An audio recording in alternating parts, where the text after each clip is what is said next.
Men shu Qur'onga targ'ib qilib madrasadagi bolalarimizni shu urug'ingda qori yo'qlar qo'lingni ko'tarish desam ko'tarishdi. O'g'il bola bo'lsang, bir quvvating yetadimi? Urug'ingda birinchi qori men bo'ldim degan narsaga bir yetishlik. Birinchi qori bo'lishlik sharafiga erishlik qo'lingdan keladimi? Bir o'quvchimiz 2-kursdan keyin chiqib ketib qoldi.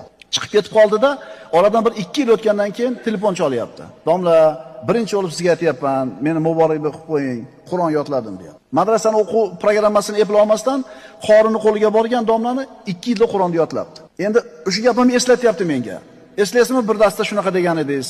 Urug'imda birinchi qori men bo'ldim, domla tabriklab qo'ying deyapti. Agar o'sha bolani Qur'on yodlashiga meni gapirgan gapim bir motivatsiya bo'lgan bo'lsa, inshaalloh menga ham ajr bor. Shuning uchun urug'ida bitta ham qorisi yo'q bo'lgan odamlar bor. Harakat qiling bolangizdan qori chiqarishga. Keyin ko'p qorilar chiqadi inshaalloh.